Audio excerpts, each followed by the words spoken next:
미국의 한 대학에서 정직한 학생들을 선발하기 위한 방법들을 한번 고민했던 적이 있습니다. 그래서 학생들의 정직성 그리고 그 정직함에 대해서 얼마나 진실할 수 있는가를 시험하기 위해서 한 테스트를 진행을 했습니다. 시험 기간에 교수님이 학생들에게 문제지를 배부하고 나서 그냥 교수님이 나가버린 거예요. 소위 말하는 무감독 시험이라고 얘기하지 않고 그냥 감독이 자리를 비워버린 것이죠. 그렇게 감독관이 없는 상황에서 학생들은 어떠한 행동을 하는가를 관찰을 해서 학생들이 각자 양심에 따라서 행동한 결과로 정직한 학생을 선발하겠다라는 의도를 가지고 이 시험을 진행을 했습니다. 실험을 했더니 그 결과는 뻔한 결과죠. 일부 학생들은 정직하게 양심에 따라 정직하게 시험을 치렀습니다. 그런데 몇몇 학생들은 부정 행위를 하더라는 것입니다. 당연한 결과인 것 같지만 이 실험은 인간이라면 누구나 유혹을 받을 수 있다 하지만 정직과 믿음을 지키는 것이 쉽지 않다라는 것과 함께 누군가는 그 정직함으로 믿음을 지키는 자들이 있다라는 것을 보여주는 것입니다. 오늘 본문의 요셉도 강한 유혹을 받는 상황 속에서도 믿음을 지키는 모습을 보여줍니다. 그리스도인에게는 당연한 상황이어야 하겠지만 세상 사실 쉽지 않은 부분이 유혹을 이겨내는 것입니다. 유혹 앞에서 정직과 믿음 사이에서 갈등할 때 어떤 기준을 따라야 하는가 하는 질문으로 자연스럽게 이어지게 되지요. 신앙의 여정을 걸어가다 보면, 신앙생활을 하다 보면 유혹은 누구에게나 찾아옵니다. 여러 가지 모양으로 유혹이 찾아오지요. 다이어트를 결심하고 나면 저녁에 그렇게 배가 고파집니다. 제 얘기가 아니고요. 제 얘기가 아니고요. 저는 다이어트를 결심하지 않습니다. 그냥 저는 내일부터 살을 뺄 거기 때문에. 옆집에서 먹는 라면 냄새도 되게 민감하게 반응이 되어지는 그러한 상황까지도 이르게 됩니다. 꼭 다이어트 하려고 그러면 누가 치킨을 시켜 먹어요. 다이어트 하려고 그러면 누가 햄버거를 사 먹어요. 유혹과 시험은 우리의 정직함과 믿음을 시험합니다. 그리고 나의 의지를 시험하죠.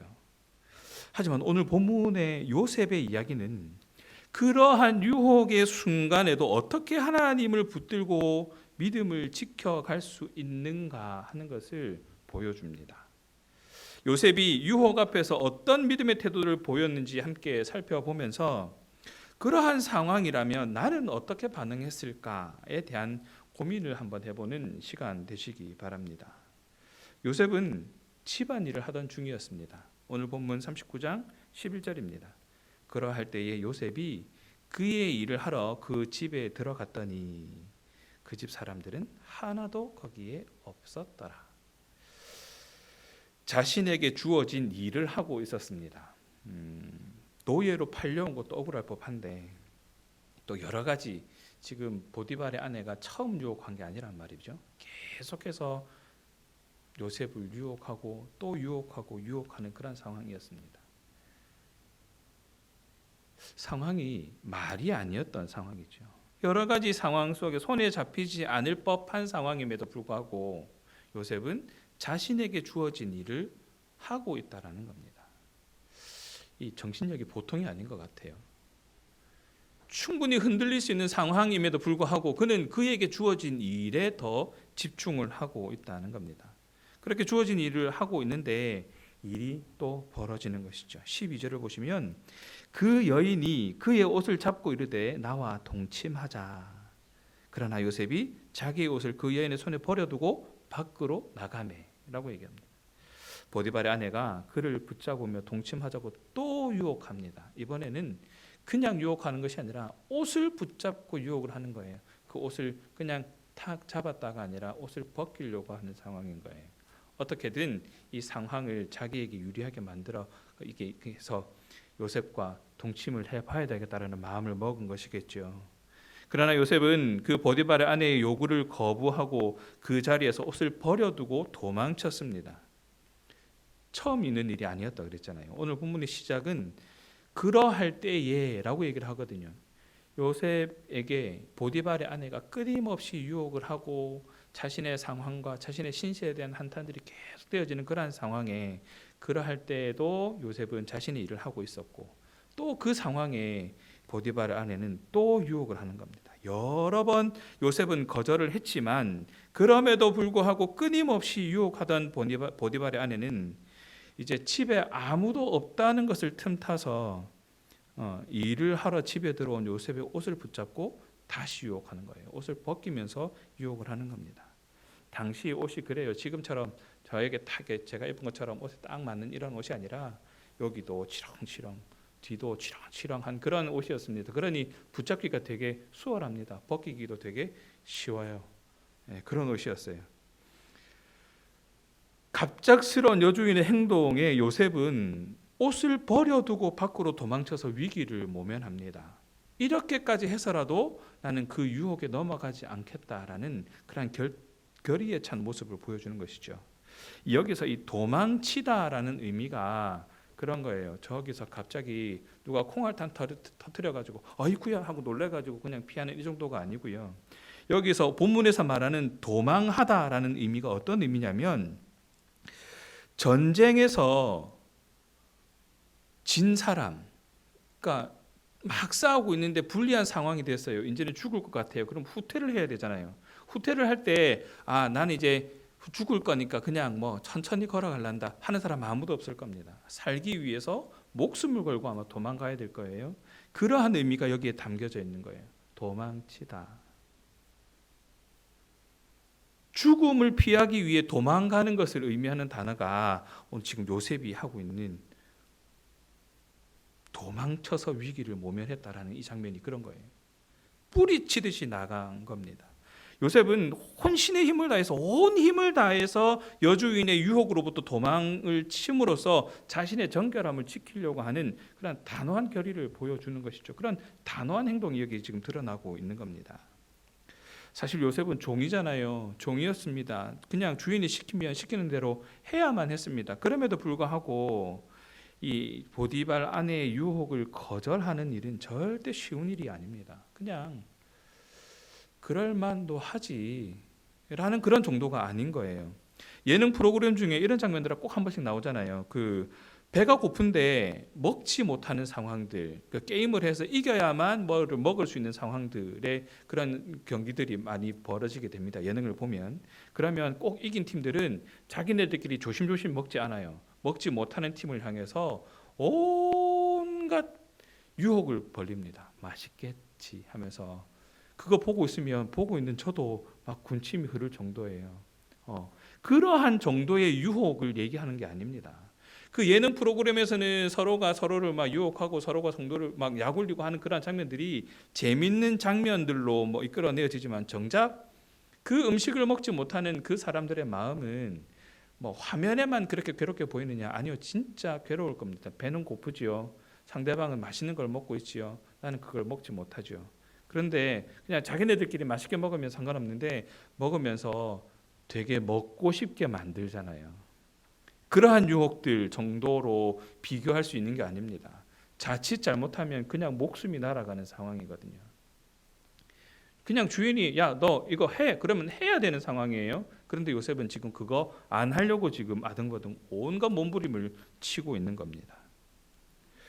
우리의 삶의 모습은 어떻습니까? 죄된 모습이 어쩌면 너무나 많아서 익숙하게 우리의 삶의 자리를 차지하고 있지는 않은가 하는 거예요. 하나님 앞에서 정결한 모습으로 신실한 모습으로 살아가고 있는가 하고 질문해 봤을 때 너무나 죄의 모습이 많아서 이 정도 가지고는 내가 죄를 지었다라고 할 수 없어. 이 정도는 그냥 당연한 거지. 라고 하는 부분들이 우리의 삶 가운데 어쩌면 너무나 많지 않은가. 이런 것까지도 죄라고 봐야 하느냐 하고 반문할 정도로 우리의 삶은 어떻게 보면 죄에 찌들어 있지 않은가 하는 생각들도 들게 됩니다. 하지만 끈질기게 유혹하는 죄됨이라는 거에서 때때로 매우 강하게 뿌리치기 힘들게 다가온다 할지라도 우리에게는 그것을 거부할 수 있는 결단이 있어야 한다라는 것입니다. 아유, 목사님, 이 땅을 살아가는 데 있어서 그 정도 그렇게까지는 우리 못합니다. 어느 정도는 타협하고 살아가야 되지 않습니까? 그래도 세상을 살아가는 거니까요. 모두가 다 그렇게 하고 있는데 어떻게 우리만 그렇게 안 할 수가 있습니까? 그 정도까지는 좀 힘들 것 같은데, 그렇게 우리는 전투적으로 어떻게 살아가고 있습니다. 세상을 살아가는 모습이 그렇죠. 그런 면에서 보면 이 요셉의 자세는 참 놀라운 모습입니다. 어떻게 이렇게까지 할 수 있을까?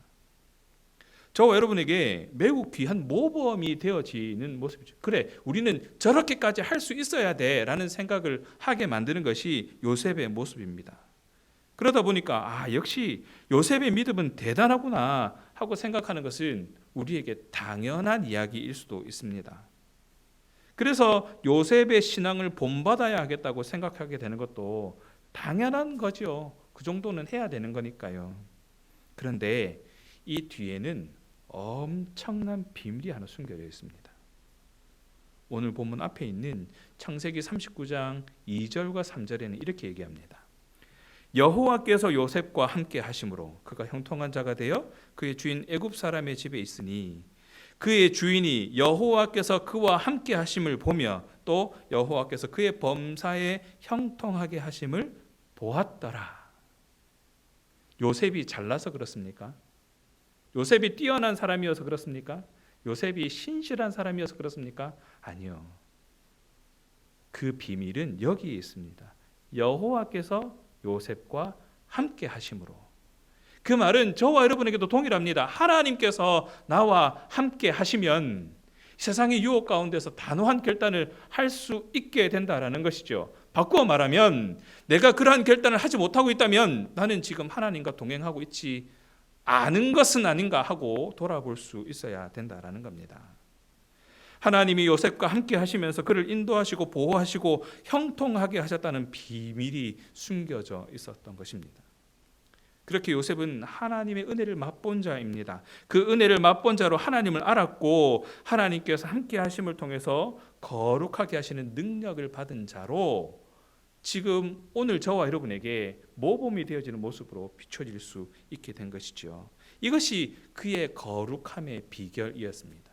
그 신앙의 정직함의 비결이었다는 것입니다. 저와 여러분의 삶에도 동일하게 적용됩니다. 그렇습니다. 우리는 아무 공로 없습니다.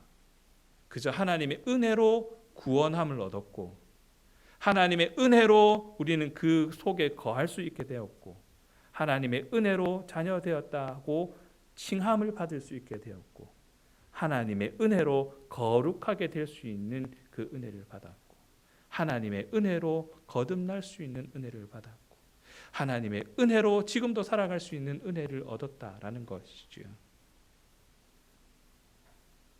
하나님께서 함께 해주셔야만 가능하다라는 것을 다시 한번 되새기고 우리 신앙의 고백으로 각자의 심령 가운데 새겨 넣을 수 있는 그런 오늘이 되어지기를 간절히 바랍니다.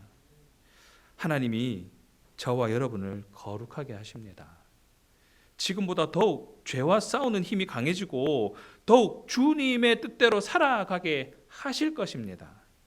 그러니 지금의 모습이 초라하더라도 낙심할 이유가 없는 것이죠. 나는 죄 때문에 도저히 나는 이 정도 유혹도 못 버텨내는 도저히 그런 생각을 할 필요가 없다는 겁니다. 우리는 그냥 우리에게 주어진 일들을 하면 됩니다. 왜냐하면 그럼에도 불구하고 하나님께서는 저와 여러분과 함께 하고 계시기 때문이지요.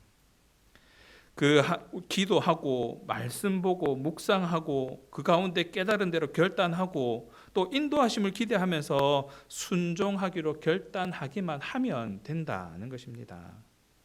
그리스도 안에 있는 저와 여러분이기 때문에 그리스도의 거룩하심이 함께 하고 있음을 잊지 않기만 하면 된다라는 것이죠. 그것을 잊지 않고 있으면 됩니다.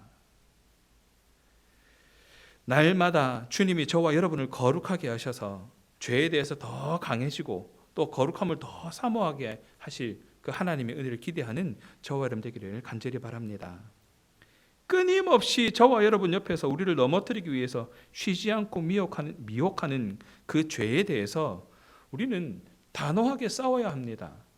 이것이 싸워서 이길 수 있을까 의심이 될 만한 싸움이 아니고요. 이미 싸우기만 하면 하나님께서 승리해 놓으신 그 승리를 맛볼 수밖에 없는 그러한 싸움이라는 것입니다. 그런데 우리는 그거 잊고 살아요. 여전히 내가 싸워야 하는 줄 알고, 여전히 내가 그것을 넘어야 하는 줄 알고, 여전히 내가 그것을 극복해야 된다라고 생각을 하는데 아닙니다. 하나님은 지금도 저와 여러분과 함께 하셔서 그 손으로 우리를 이끌어내시고 붙들어 주셔서 흔들리지 않도록 붙잡아 주시고 그것을 이미 승리해 놓으시고, 자, 너는 이제 맛보기만 하면 돼 하고 계시다는 겁니다. 그럼에도 문제는 여전히 있었습니다. 요셉을 보십시오. 그렇게 하나님께서 함께했던 요셉이었는데, 그것을 인식하고 늘 하나님께 고백하고 하나님 앞에 서 있었던 요셉이었는데, 요셉에게는 또 다른 문제가 계속 생기는 겁니다. 오늘 본문 13절에서 15절에 보면 보디발의 아내가 요셉에게 이제 누명을 씌우기까지 합니다.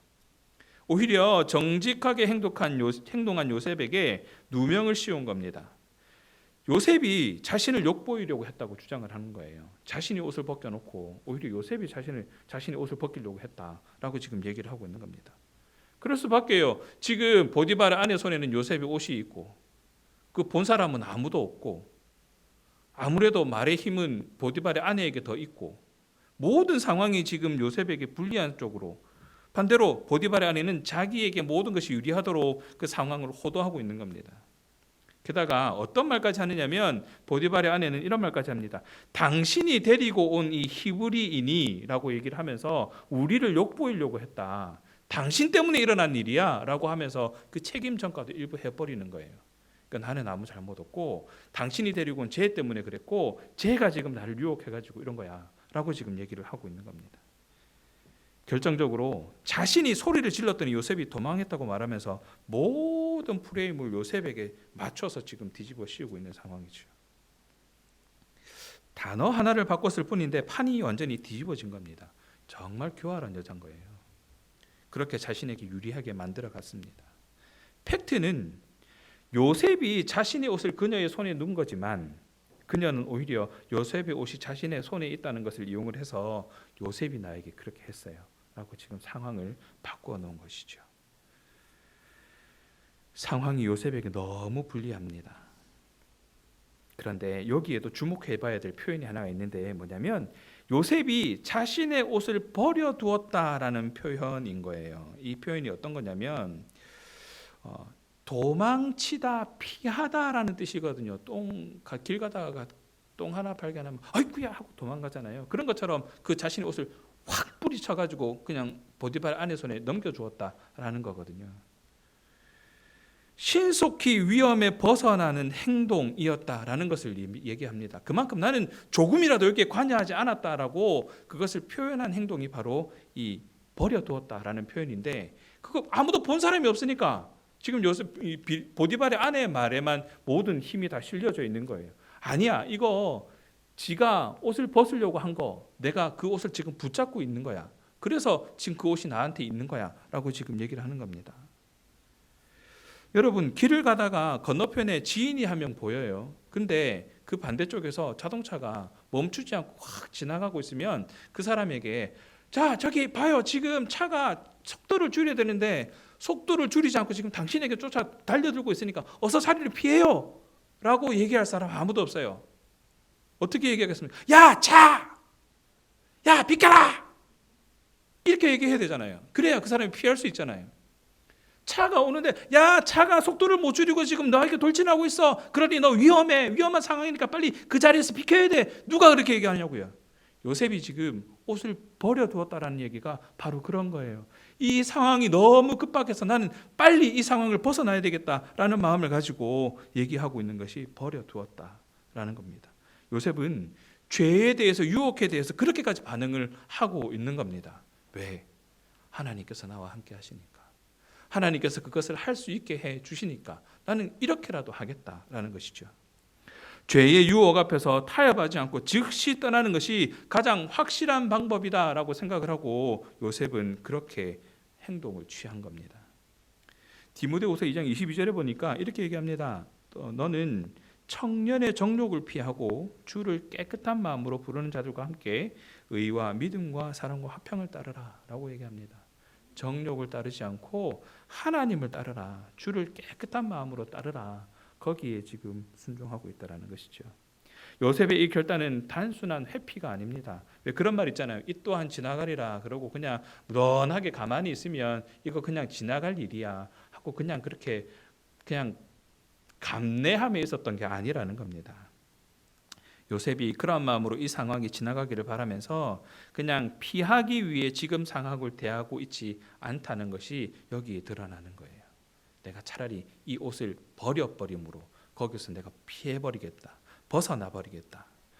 믿음으로 죄를 단호하게 거절하는 것이 지금 요셉의 행동, 행위입니다. 이 사건 속에서 유혹은 단순히 인간적인 도덕성 차원에서의 유혹일 수도 있겠지만 그보다 더한 유혹을 얘기합니다. 요셉은 이 유혹을 어떻게 받아들였냐면 내가 하나님 앞에서 죄를 범할 수 없다라는 신앙적인 이유로 거절을 했다라는 거예요. 사실 당시 시대에 여주인이 남종에게 혹은 남주인이 여종에게 뭐 몸을 요구하거나 뭐 성의 대가를 요구하거나 하는 것에 있어서 전혀 문제가 되지 않습니다. 왜? 주인이고 종은 그의 물건에 지나지 않기 때문에 그렇습니다. 뭐 그러니 요셉은 사실 보디발의 아내가 시키는 대로 해도 무관한 상황이었습니다. 도덕적으로도 전혀 문제가 되지 않아요. 당시에는. 지금은 큰일 날 일이지만 그러나 요셉에게는 그 너머에 있는 하나님을 보고 있는 것이죠. 나는 하나님을 믿는 사람이기 때문에 나는 하나님을 따르는 사람이기 때문에 하나님의 방법에 맞게 나는 살아가겠다라는 그 결단을 가지고 지금 이 일을 이렇게까지 해나가는 겁니다.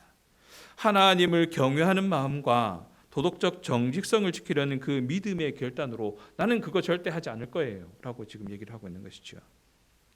물론 요셉은 자신의 주인인 보디발의 말에도 충성을 해야 하는 상황입니다. 왜? 노예니까요. 그런데 그는 그보다 더 중요한 하나님의 뜻을 따르는 것을 가장 우선하겠다라는 믿음의 결단이 거기에 있었던 겁니다. 그러니까 이렇게까지 행동을 했던 것이죠. 창세기 39장 9절 하반부에 보면 이렇게 얘기를 합니다. 내가 어찌 이 큰 악을 행하여 하나님께 죄를 지으리까. 별거 아닐 수도 있지만 그냥 할 수도 있는 일이지만 아니 하나님 앞에서는 큰 죄가 되는 문제니 나는 이거 할 수가 없다라는 고백인 거죠. 요셉은 죄를 짓는 것이 단순히 사람과의 관계를 깨트리는 것에 그치는 것이 아니라 하나님과의 관계를 어기는 심각한 일이다라는 것을 인식했던 겁니다. 그래서 하나님이 가장 우선되어지는 그 삶의 고백의 기준을 해서 나는 이거 할 수 없어요 라고 얘기를 하고 있는 것이죠. 저와 여러분에게도 그 사실을 알게 합니다. 요셉이 그래서 이렇게까지 결단할 수 있었구나. 그래서 요셉의 행동은 저와 여러분에게 중요한 교훈을 줍니다. 우리는 세상의 유혹이 강할 때 스스로의 힘으로 맞서 싸우기보다 하나님의 말씀을 붙잡고 죄의 환경에서 떠나는 결단이 필요하다라는 겁니다. 그럴 수밖에 없는 상황에 자꾸 놓여진다면 그 상황을 벗어나야 된다는 것이죠. 왜냐하면 나는 하나님이 더 귀하니까. 하나님의 은혜가 더 귀하니까. 요셉은 그렇게 하나님을 경외함으로 유혹을 거절했지만 그렇게 신앙을 잘 지켜나갔지만 그러면 잘 풀려야 되잖아요. 오히려 그에게 다가온 것은 억울한 누명이었습니다. 이렇게까지 당하는데도 이렇게까지 억울한 일이 계속되는데도 우리는 그렇게 단호하게 지켜가야 됩니까? 손해가 너무 많은데요. 그날 그렇게 그냥 눈 한 번만 감으면 더 많은 수익이 발생을 해서 오히려 그것으로 하나님의 일을 더 할 수 있고 하나님을 더 열심히 섬길 수 있는데 이거 잠시 그냥 잠시 이렇게 탁 덮어두고 해도 괜찮지 않을까요? 하는 생각들. 차라리 내가 그때 그렇게 했었으면, 차라리 내가 그때 그 선택을 했었으면 오히려 더 나에게 이득이 되었을 것이고 오히려 더 내가 잘 풀렸을 수도 있었는데 이건 내가 너무한 거 아닌가. 하는 그런 생각이 드는 상황. 39장 20절입니다. 요셉의 주인이 그를 잡아 옥에 가두니, 노예로 팔려온 것도 억울해 죽겠는데 이제는 죄인이 된 겁니다. 그 감옥이 어떤 곳이냐면 왕의 죄수를 가두는 곳이었다 그랬어요. 정직하고 신실하게 행동한 요셉이었지만 결국 보디발의 아내의 거짓말로 인해서 억울하게 감옥에 갇히게 됩니다. 이런 상황에서 우리는 어떤 태도를 가져야 하겠습니까?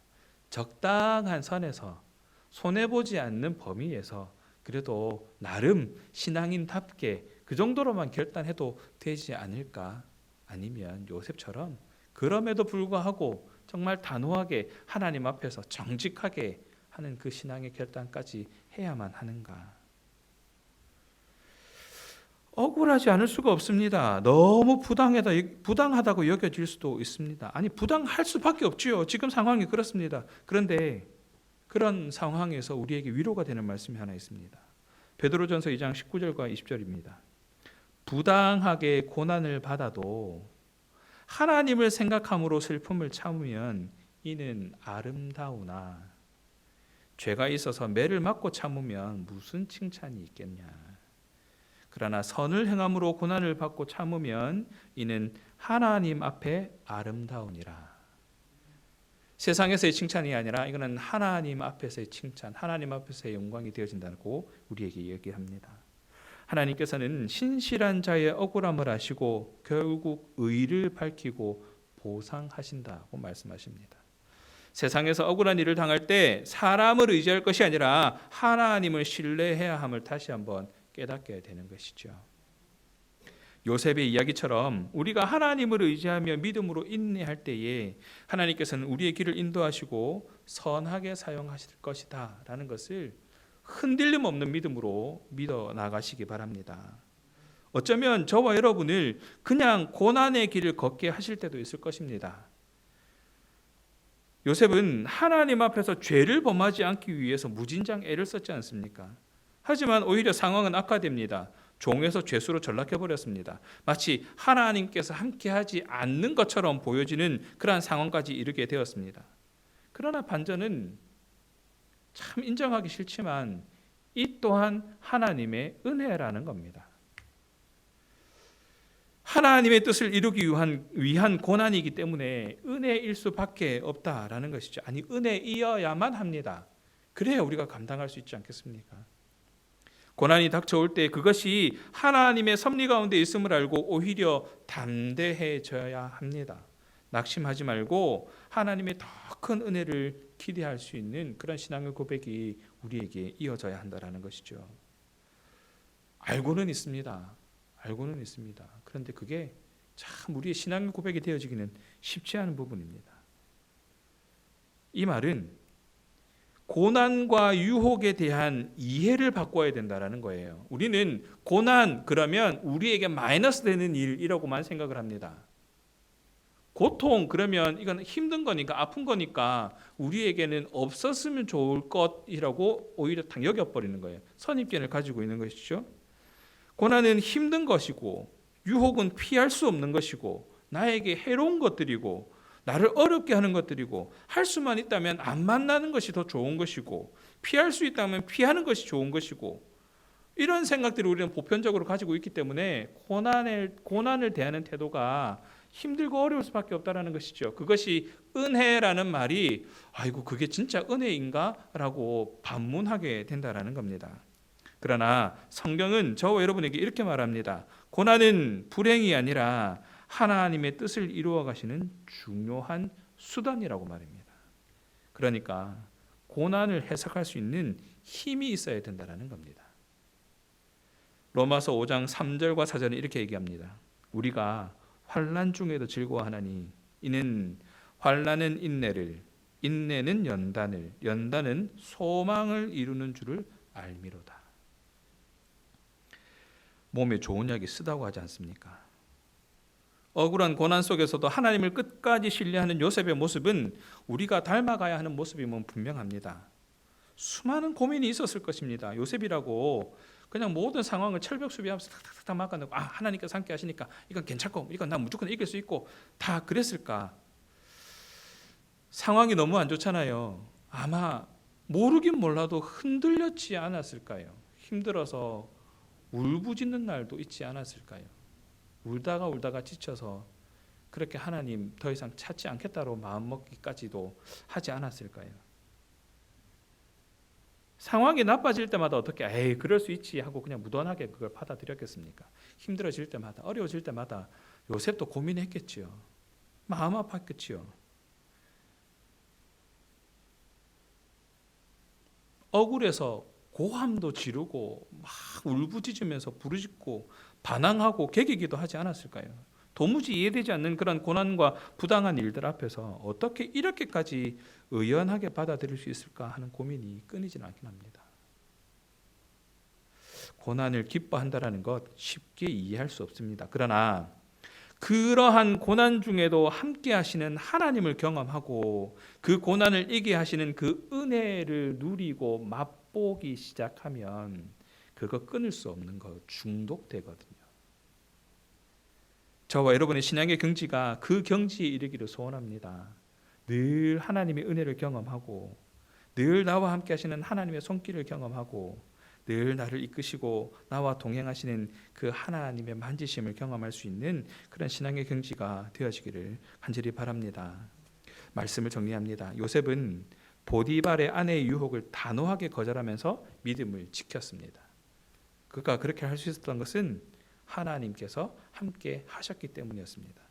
그러나 그 결과로 그는 억울한 누명을 쓰고 감옥에 갇히는 등 어려움을 겪어야만 했습니다. 하지만 하나님께서는 요셉의 신실함을 잊지 않으시고 여전히 그와 동행하셔서 마침내 그를 애굽의 총리로 세우는 놀라운 반전을 일으키게 됩니다. 오늘날 우리도 크고 작은 유혹 속에서 신앙의 정직성을 지켜가야 한다라고 이야기를 합니다. 때로는 그 선택이 즉각적인 보상을 가져다 주지 않을 수도 있지만 하나님께서는 반드시 신실한 방법으로 우리의 믿음에 보상하시고 복을 내려주실 것이다 라는 것을 기대하며 살아갈 수 있는 저와 여러분 되기를 간절히 바랍니다. 어떤 상황에서도 어떤 유혹 속에서도 하나님의 말씀을 굳게 붙잡고 세상의 유혹을 단호히 거절하면서 끝까지 믿음의 길을 걸어가는 그런 저와 여러분 되어지기를 주님의 이름으로 축원합니다.